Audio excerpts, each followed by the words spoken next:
खबरें तो आप बहुत देखते होंगे, लेकिन खबरों को गहराई से जानने के लिए हमारे चैनल को लाइक एंड सब्सक्राइब करें और बेल आइकन को दबाएं। नमस्कार, राजस्थान संवाद में आपका स्वागत है। मैं हूं आपके साथ चेतना।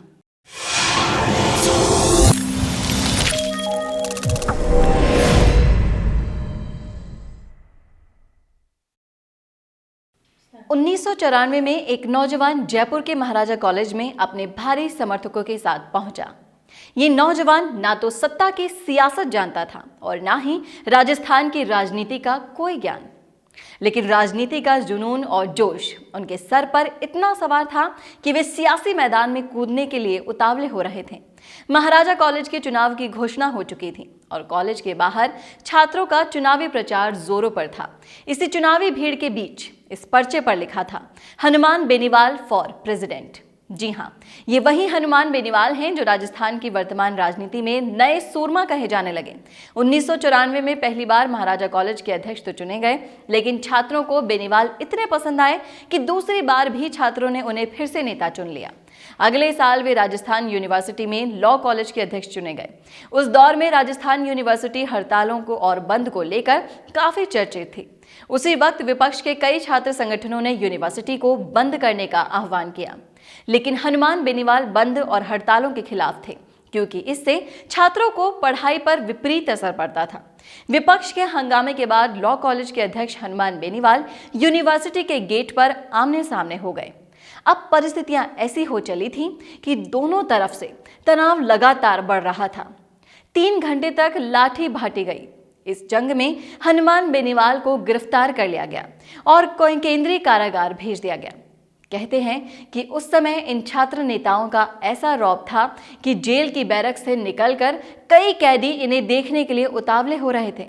उधर हनुमान बेनीवाल की गिरफ्तारी के बाद यूनिवर्सिटी में तनाव इतना बढ़ गया था कि किसी भी वक्त स्थिति नियंत्रण से बाहर हो सकती थी। भैरव सिंह शेखावत उस समय राजस्थान के मुख्यमंत्री हुआ करते थे। विधानसभा सत्र के दौरान वो राजधानी में छात्रों का कोई आंदोलन भी नहीं चाहते थे। स्थिति पर काबू पाने का एक ही जरिया था, गिरफ्तार किए गए छात्र नेताओं को तुरंत रिहा किया गया। लेकिन इससे भी एक दिक्कत थी, जेल के कायदे के हिसाब से सूरज डूबने के बाद जेल के दरवाजे नहीं खोले जा सकते थे। स्थिति की गंभीरता को समझते हुए इस नियम को ताक पर रख दिया गया और करीब रात 2 बजे के करीब गिरफ्तार किए गए हनुमान बेनीवाल समेत सभी छात्र नेता छोड़ दिए गए। यानी भैरव सिंह शेखावत की सरकार में भी हनुमान बेनीवाल का खौफ इतना था कि नियम ताक पर रखकर आधी रात को बेनीवाल को छोड़ना पड़ा।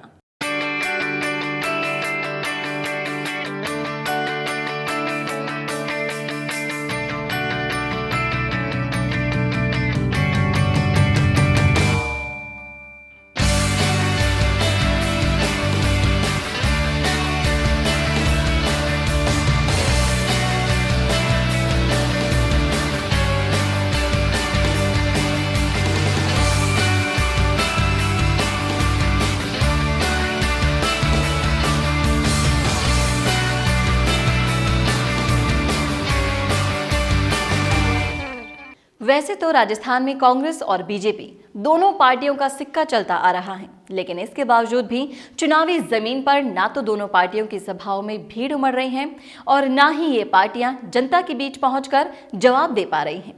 लेकिन इन सब के बीच राजस्थान की राजनीति में इस बार सबसे अलग तस्वीर देखी जा रही है। हनुमान बेनीवाल की सभाओं में कांग्रेस और बीजेपी की सभाओं से ज्यादा इस बार चुनावी मैदान में हनुमान बेनीवाल भीड़ जुटाने में सबसे ज्यादा पावरफुल नेता अपना सिक्का जमाने में कामयाब रहे।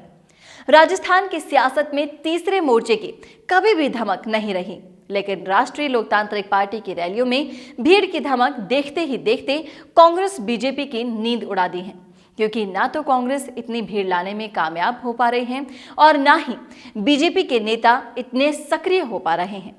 लेकिन बेनीवाल की जनसभा में जनसैलाब इतना ही है कि सभी के होश उड़े हैं।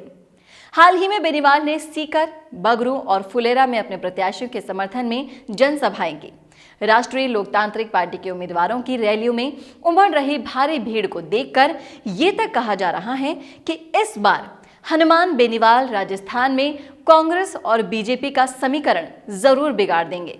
बेनीवाल की आसमानी दौरों के बीच लगातार उनकी सभा में भीड़ जुटना कांग्रेस और बीजेपी के गले नहीं उतर रहा। राजस्थान की राजनीति के नए सूरमा बन चुके बेनीवाल से दोनों की पार्टी बुरी तरह से परेशान हो चुकी है। सभा में जनसैलाब को देखते हुए ये जरूर कहा जा सकता है कि सरकार कोई भी बनाए, लेकिन उसमें पूरा दखल बेनीवाल का होगा।